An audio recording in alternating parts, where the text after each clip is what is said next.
warahmatullahi wabarakatuh. Halo teman-teman, perkenalkan nama aku Ilana Fajar. Aku dari program studi Pendidikan Bahasa dan Sastra Indonesia, Fakultas Keguruan dan Ilmu Pendidikan, Universitas Singapura Bangsa, Karawang. Indonesia merupakan negara kepulauan yang kaya akan budaya, tradisi, adat, suku, bangsa, dan agama. Indonesia memiliki banyak sekali wilayah dan setiap wilayahnya memiliki banyak sekali keberagaman budaya. Selain pemandangannya indah, Indonesia juga memiliki budaya dan tradisi yang menjadi sorotan baik di dalam negeri maupun di luar negeri. Dari banyaknya kebudayaan tradisi dan adat istiadat di Indonesia, aku memilih untuk di Provinsi Jawa Barat.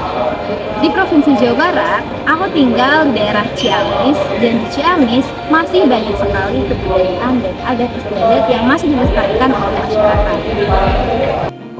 Adat istiadat tersebut dilestarikan oleh masyarakat setempat yang bertujuan untuk melestarikan sebuah budaya yang sudah diturun-temurunkan oleh nenek moyang dari generasi ke generasi.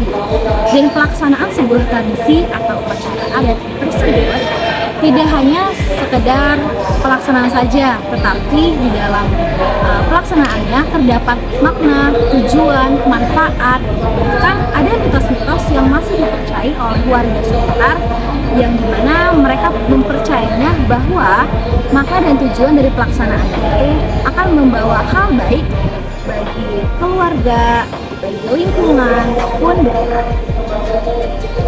Daerah aku juga banyak sekali tradisi dan budaya yang masih dilestarikan. Di sini aku akan mengambil salah satunya, yaitu cukur rambut bayi. Jadi sebenarnya cukur rambut bayi itu apa sih? Assalamualaikum warahmatullahi wabarakatuh. Saya Susan Susanti, warga Ciamis, sekaligus saya orang tua dari mahasiswa Ilham Fajar Septiani, akan membahas masalah cukur rambut. Kalau di daerah Ciamis itu cukur rambut bayi itu disebut marhaban. Kalau misalnya orang tuanya memotong kambing itu disebut juga akekoh atau akekah.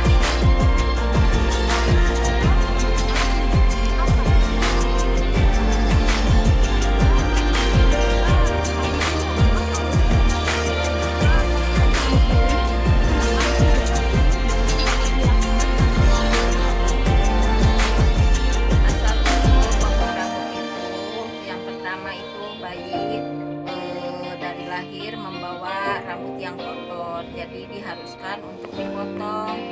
Nah, setelah dipotong, si rambut bayi itu ditimbang, lalu hasil timbangannya itu dibagikan ke fakir miskin uangnya. Misalnya 1 gram rambut harga emas itu berapa, nanti dibagikan kepada fakir miskin dan anak yatim. Lalu bagaimana rincian pelaksanaan kegiatan cukur rambut bayi di Ciamis, Jawa Barat?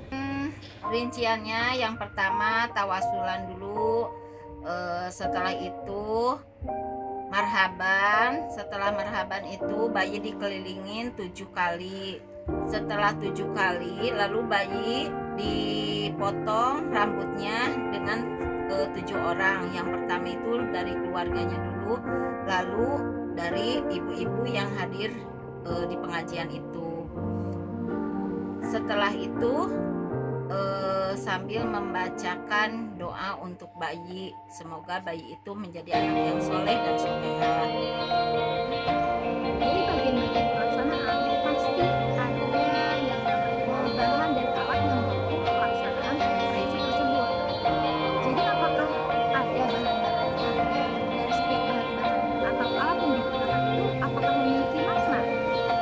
Maknanya yang pertama di situ ada bunga, ada kelapa, ada duit, ada minyak wangi, dan gunting. Nah, gunting gunanya untuk memotong rambut bayi. Guntingnya itu harus yang tajam. Sedangkan bunga itu biar bayi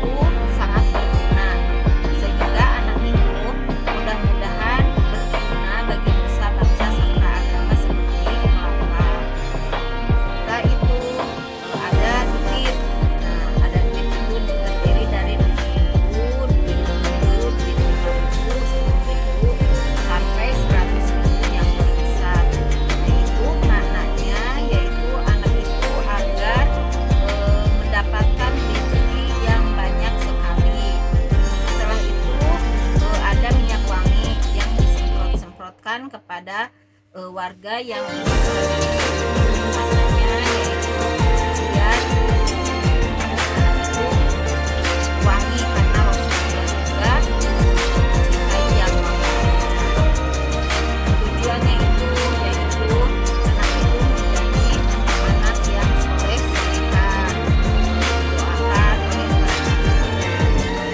karena potong rambut itu termasuk sunat muakkad yang diharuskan dilaksanakan setiap anak yang baru lahir. Pelaksanaannya boleh hari setelah lahir, 40 hari setelah lahir. Terima kasih kepada narasumber yang telah memberikan ilmu pengetahuannya tentang tradisi cukur rambut bayi yang ada di Ciamis, Jawa Barat. Mungkin di wilayah teman-teman semuanya masih ada tradisi cukur rambut bayi, tetapi di setiap wilayah ataupun daerah memiliki ciri khas tersendiri dan keunikannya masing-masing. Di dalam pelaksanaan tradisi terdapat tujuan dan makna maupun arti-arti nilai moral yang dipercaya oleh masyarakat sekitar. Kita sebagai masyarakat harus menghargai dan terus melestarikan tradisi yang sudah diwariskan oleh nenek moyang dari generasi ke generasi. Terima kasih. Wassalamualaikum warahmatullahi wabarakatuh.